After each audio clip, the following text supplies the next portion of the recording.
আচ্ছা, আপনারা সবাই বলুন, সবাই বলবেন যে রিজিক যে আছে শুধুমাত্র খাওয়া দাওয়া এটাই কি রিজিক? শুধুমাত্র কি এটাই রিজিক? না। মানুষ তার জীবনে যত আয় করে, তার জীবনে যত কিছু অর্জন করে, প্রত্যেকটা জিনিস তার জীবনে সব কিছু জিনিস হচ্ছে রিজিকের অন্তর্ভুক্ত।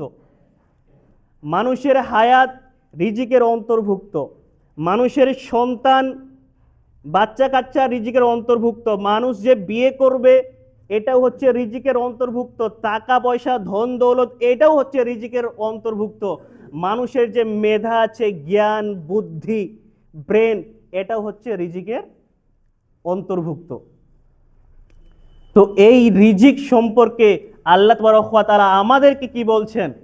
তিনি বলছেন যে আলহাকুমুত তাকাসুর, তিনি বলছেন যে মানুষেরা দুনিয়ার মধ্যে ধন দৌলত টাকা পয়সা নিয়ে মারামারি করবে, মানুষেরা দুনিয়ার মধ্যে ধন দৌলত টাকা পয়সা নিয়ে প্রতিযোগিতা করবে।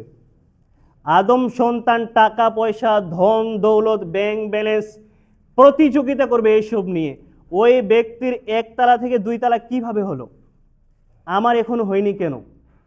ওই ব্যক্তি ফরচুনার নিয়ে ঘুরে, আমার এখনো নেনো কারো হয়নি কেন? প্রতিযোগিতায় নেমে যাবে, ধোকায় পড়ে যাবে, এবং এই টাকা পয়সার ধোকায় মানুষ তার এক জায়গায় যে যেতে হবে, তিনার লক্ষ্য যে থাকবে সেই লক্ষ্যটাই ভুলে যাবে। আলহাকুমুত তাকাসুর, তিনার যে একটা লক্ষ্য আছে, আমাদের যে একটা লক্ষ্য, আল্লাহ যে আমাদের আত্মা দিলেন, অন্তর দিলেন, তো এই অন্তরটা কেন দিলেন, এই দুনিয়াতে কেন পাঠালেন? একটা লক্ষ্য আছে, লক্ষ্য হচ্ছে জান্নাত জাহান্নাম, জাহান্নাম থেকে বাঁচবো, জান্নাতে যাব। তো এই দুনিয়ার মধ্যে মানুষেরা আছে আলহাকুমুত তাকাসুর, তারা ধন দৌলত টাকা পয়সা ব্যাংক ব্যালেন্স নিয়ে নিজের যে একটা জায়গায় পৌঁছতে হবে, যেতে হবে, সেই জায়গাটাই ভুলে যাবে।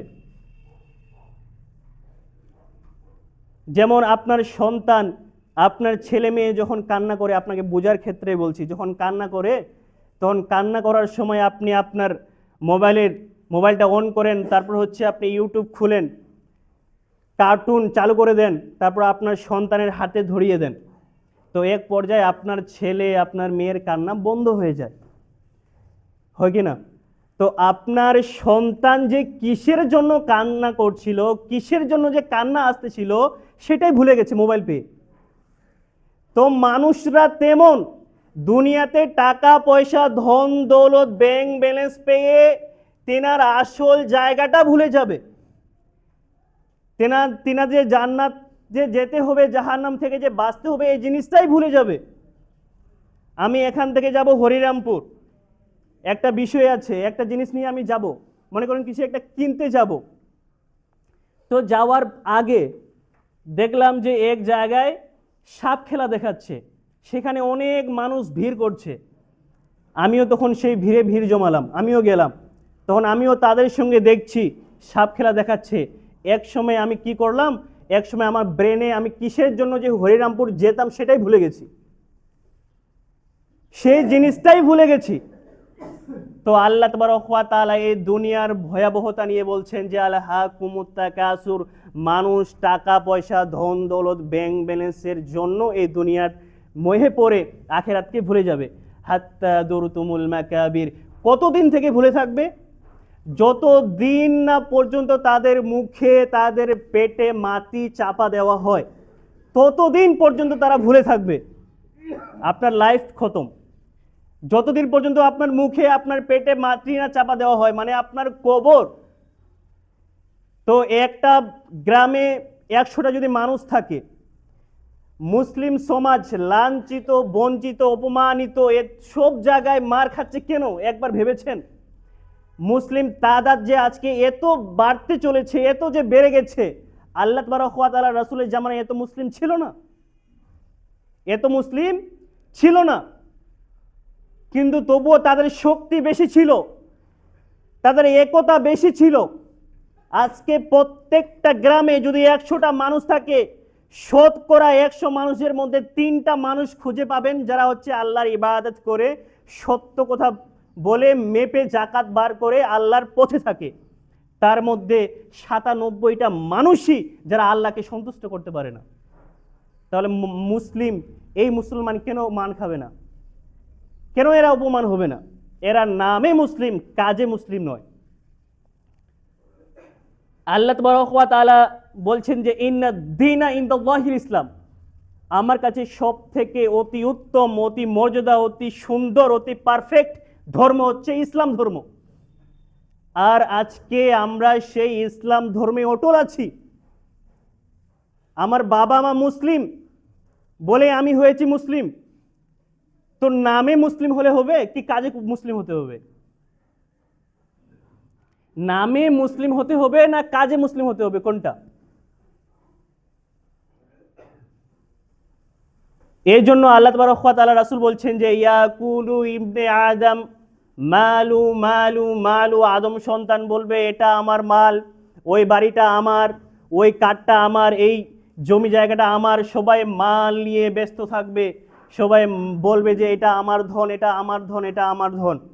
মাল ধন দৌলত ব্যাংক ব্যালেন্স নিয়ে পড়ে থাকবে, অথচ দেখা যায় এই মাল ধন টাকা পয়সা কারোর সঙ্গে যায় না। আপনার স্ত্রী 2 থেকে 3 ঘন্টা যাবত রান্না করছে, 2 থেকে 3 ঘন্টা যাবত রান্না করছে, খাওয়ার আগে সেটা আপনিও সেটার স্বাদ পান না, আর খাওয়ার পরে সেটা আপনিও আর উপভোগ করতে পারছেন না, শুধুমাত্র পেট ভর্তি থাকছে। যখন আহার করছেন শুধুমাত্র 1 থেকে 2টা মিনিট আপনার মুখ একটু স্বাদ পাচ্ছে, এটুকুই। তো আল্লাহ তাবারক ওয়া তাআলা রাসূল বলছেন এরা যে খায় তাও হজম হয়ে যায়, যা পরিধান করে তাও পুরানা হয়ে ছিঁড়ে যায়, তিনি নিজে বলছেন। এবং বাঁচল কি? টাকা পয়সা, ব্যাংক ব্যালেন্স, ধন দৌলত। তো প্রত্যেকটা মানুষের যখন তারা মৃত্যুবরণ করবে, কেউ কি টাকা পয়সা ধন দৌলত নিয়ে কবরের মধ্যে যাবে? আপনি মৃত্যু আপনার হোক, তখনই আপনি দেখবেন মৃত্যু হওয়ার পরে আপনার ছেলে মেয়ে ধন দৌলতের জন্য মারামারি করছে, তার মানে এই ধন দৌলতটাও আপনার নয়। এই জন্য ইবনে কাইয়িম রাহমাহুল্লাহ তিনি বলছেন যে মানুষরা এই দুনিয়ার মধ্যে 100 বছর পাওয়ার পরেও আখিরাতে গিয়ে দেখবে সে এই দুনিয়ার মধ্যে 1 বছরও পায়নি। ইবনে কাইয়িম রাহমাহুল্লাহ তিনি বলছেন এই দুনিয়ার মধ্যে মানুষের কোটি কোটি টাকা থাকার সত্ত্বেও আখিরাতে গিয়ে দেখবেন এই দুনিয়ার মধ্যে তার 100 টাকাও ছিল না। তো এই কথাটা কেমন? তিনি বলছেন যে তারা যখন দেখবে এই দুনিয়ার মধ্যে সেই 1 বছরও পায়নি, কেমন করে? সে যদি এই দুনিয়ার মধ্যে 100 বছরও বেঁচে থাকে, মানুষেরা যদি এই দুনিয়ার মধ্যে 100 বছরও বেঁচে থাকে, তো আর যদি সেই টাইমটা আল্লাহর কাজে না লাগায়, তো যেই টুক টাইম 5 ওয়াক্ত নামাজ ইবাদতে কোনো টাইম আপনি লাগালেন, যেই টুক টাইম আপনি দুনিয়াতে লাগাবেন আল্লাহর রাস্তায়, সেই টুক টাইম আল্লাহর কাছে কাজে আসবে সেই দিন। বলে ইবনে কাইয়িম রাহমাহুল্লাহ তিনি বলছেন যে মানুষেরা 100 বছর পাওয়ার পরেও বলবেন যে দুনিয়ার মধ্যে আমি 1 বছরও পাইনি।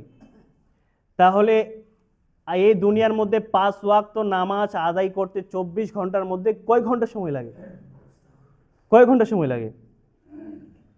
বেশি হলেও 1 ঘন্টা।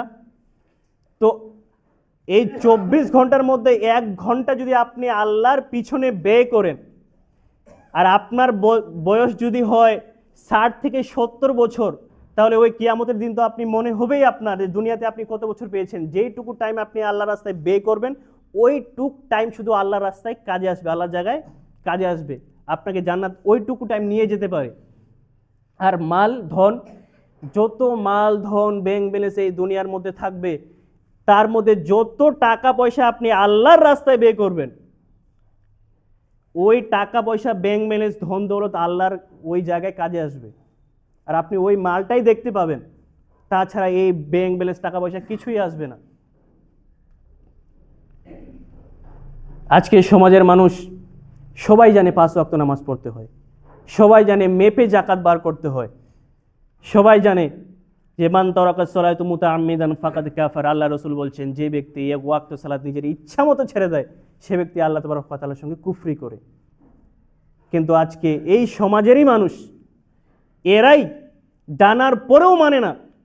এই জন্য আল্লাহ তাবারক ওয়া তাআলা বলছেন উলাইকা কাল আনআম বাল হু আদাল, উলাইকা কাল আনআম বাল হু আদাল, এরা হচ্ছে পশু প্রাণীর মতো। এরপরে আল্লাহ তাবারক ওয়া তাআলা বলছেন বাল হু আদাল, তাদের থেকেও নিকৃষ্ট। এরা সবাই জানে, আপনারা সবাই জানেন 5 ওয়াক্ত নামাজ পড়তে হবে। আজকে জুমার দিন, এই 2 রাকাত নামাজ আজকে আপনাকে পড়তে হবে, পুরো সপ্তাহে পড়তে হবে না। কে বলেছে? কে বলেছে এমনটা? তো আপনারা সবাই জানেন 5 ওয়াক্ত নামাজ পড়তে হবে। এই দুনিয়াটা কিছুই নয়, ময়লা, শুধুমাত্র ময়লা। আল্লাহ তাবারক ওয়া তাআলা রাসূল নিজে বলছেন যে আমি একদিন, আল্লাহ তাবারক ওয়া তাআলা রাসূল একদিন যাচ্ছিল হচ্ছে বাজারে, হাটে। তো যাওয়ার পথে হাটের পাশে, বাজারের পাশে দেখতে পাচ্ছে একটা হচ্ছে ছাগলের বাচ্চা, মৃত ছাগলের বাচ্চা পড়ে আছে, কান কাটা মৃত ছাগলের বাচ্চা পড়ে আছে। তখন আল্লাহ তাবারক ওয়া তাআলা রাসূল বলছেন, ও আমার সঙ্গীর সাথী, ও সাহাবীগণ, তোমরা কি কোনো দিরহাম নিয়ে, কোনো টাকা পয়সা দিয়ে এই ছাগলের বাচ্চাটা ক্রয় করতে পারো, কিনতে পারো? তখন সাহাবীগণ, আল্লাহ তাবারক ওয়া তাআলা রাসূল সঙ্গীর সাথী যারা ছিলেন তারা বলছিলেন, এই ছাগলের বাচ্চা যদি আমাদেরকে ফ্রিতেও দেওয়া হয় তবু আমরা নিব না। এই ছাগলের বাচ্চার কোনো মূল্য নেই। কেন? ছাগলের বাচ্চাটা ছিল মৃত। ছাগলের বাচ্চাটা ছিল মৃত, তো ওই ছাগলের বাচ্চার মাংস কেউ আহার করতে পারবে না। দ্বিতীয় নাম্বার, ওটা ছোট ছিল, কান কাটা ছিল, চামড়াটাও কেউ ব্যবহার করতে পারবে না। এই জন্য সাহাবীগণ বলছেন যে এই ছাগলের বাচ্চা আমাদেরকে যদি ফ্রিতেও দেওয়া হয় তবু আমরা নিব না, কারণ এটা হচ্ছে মূল্যহীন। তো আল্লাহ তাবারক ওয়া তাআলার রাসূল বলছেন, এই ছাগলের বাচ্চা তোমাদের কাছে যেমনটা না মূল্যহীন, যতটা না মূল্যহীন, আল্লাহ তাবারক ওয়া তাআলার কাছে এই পুরো দুনিয়াটা তার থেকেও বেশি মূল্যহীন। ভাবতে পারছেন? তাহলে এই পুরো জমিনটা, পুরো পৃথিবীর জমিনটা যদি কেউ কিনে নেয়, পুরো পৃথিবীর জমিনটা কত টাকা হবে আপনি হিসাব করতে পারবেন? অনেক টাকা। তার মধ্যে পেট্রোল, যত কিছু তেল টেল থাকে, তারপর হচ্ছে অনেক ফ্যাক্টরি আছে, এগুলো যদি হিসাব লাগে অনেক টাকা পয়সা হবে। আল্লাহ তাবারক ওয়া তাআলা রাসূল বলছে যে আল্লাহর কাছে এই সব কিছুর কোনো মূল্য নেই, এই সব কিছুর কোনো মূল্য নেই। তাহলে সেই টাকা পয়সা, ধন দৌলতের জন্য আপনি সামান্য কিছু সময় পেয়েছেন বলে এত বড় একটা সময় আপনি নষ্ট করবেন? আমার কথা কি বুঝতে পারছেন? শুধু আপনারা শুনবেন এমনটা নয়, আমলে বাস্তবায়ন করেন। যদি শোনার পরে না মানেন তাহলে আমার বক্তব্যের সঙ্গে আপনি মুনাফিকতা করবেন। সবাই বুঝতে পারছেন মনে হয়, কম বেশি। বুঝতে পারছেন না? কারা বুঝতে পারছেন না হাত খাড়া করেন তো। কারা বুঝতে পারছেন না? সবাই বুঝতে পারছেন? ক্লিয়ার আছে ভাষা? বাংলা কথা বুঝতে পারছেন তো?